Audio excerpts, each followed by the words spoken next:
la presse ñu répondre à notre invitation massivement di nuyu sama collègue député du groupe parlementaire Pastef les Patriotes ñu fi teew ko donc di wax ni conférence de presse bi groupe parlementaire Pastef les Patriotes moo ko woote pour informer l'opinion nationale et internationale sur initiative bu ñu jël nga xam ne mooy la proposition de loi portant interprétation de la loi d'amnistie te ci fan yi yëpp ñoo ngi ciy débat demain ñu am ci commission donc di rappeler rapidement ni comme ni ñu ko waxee proposition de loi te ñëpp xam nañu proposition de loi ak projet de loi bokkul proposition de loi député yi ñooy jël initiative ñoom ñoo koy déposé te en l'occurrence sama collègue Amadou Ba vice-président de l'Assemblée nationale moom moo déposé proposition de loi mais da ko déposé moom en tant que personne mais proposition de loi bi ça engage tout le groupe parlementaire de Pastef les Patriotes beneen bi di wax ni procédure législative parce que suba war nañu examiner proposition de loi bi en commission mais lu jiitu loolu fekkee suñu déposer proposition de loi ba pare bureau bi da koy saytu bureau bi su ko saytoo joxe ci xalaatam jébbal ko président de la république tamit joxe ci avis après ñu soog a réunir la conférence des présidents mu def le calendrier programmé date yu nga xam ne moom lañu war a examiner la proposition de loi en commission ensuite en séance plénière ba pare identifier la commission ou les commissions permanentes qui sont compétentes nga xam ne ñoo war a saytu proposition de loi bi ñoom ñoo ko war a instruire donc xam ngeen ni assemblée nationale am na fukk ak ñeenti commission mais suñu commission bu ñu naan commission des lois de la décentralisation du travail et des droits humains mooy commission ba nga xam ne moom la ñu choisir pour mu instruire proposition de loi donc ndaje suba bi ndaje bu nga xam ne waa commission des lois de la décentralisation du travail et des droits humains ñoo fay daje donc dafa am solo ñu koy wax parce que lu si bëri askan wi comme que travaux commission yi kenn du ko retransmettre en direct wala en différé souvent du ñu xam lu fay xew donc lu ngeen di gis mooy séance plénière yi te nu ngeen di dégg ñu bëri nga xam ne ñoom ñoo fa gën a bëri coow te pratiquement représenté wuñ fa dara ay benn nit nañuy doon ñoom doo leen gis commission duñu liggéey ce sont de grands absentéistes donc pratiquement séance plénière nga leen di gis ñu ñëw daf du show ñëw daf du spectacle donc il faut que askan wi xam loolu liggéey bi tàmbali na bu yàgg depuis bu ñu déposé proposition de loi bi te mu ngi continuer suba nag moom la ñu examiner proposition de loi bi en commission suñu jógee ci commission bi nag commission soog a joxe conclusion am voté ñu soog a dem en séance plénière mais commission moom xalaatam lay joxe lu muy def du obligé séance plénière su voté pour dañuy yóbbu séance plénière su voté contre dañuy yóbbu séance plénière su nee tam amul avis tamit dañuy yóbbu séance plénière bi moo am sañ-sañ wax assemblée nationale lu muy décider mais il faut que mu jaar obligatoirement ci étape yooyu yëpp donc loolu am na solo ñu wax ko leneen lu ñu bëgg a wax mooy ni dañuy gis ni nit ñii dañuy naan abrogation partielle ñii di naan abrogation totale mais ñun lu ñu déposé proposition de loi portant interprétation la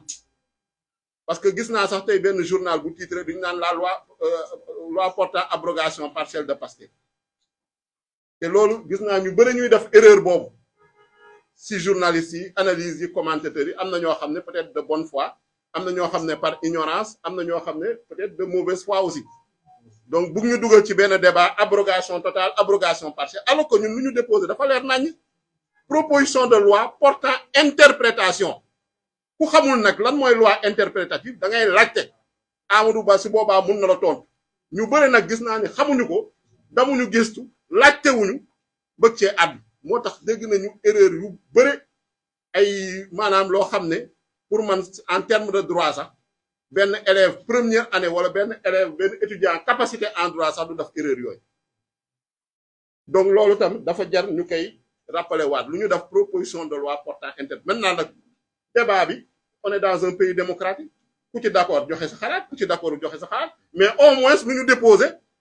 nañu ko préciser nañu ko énoncer tel que nuñ ko déposer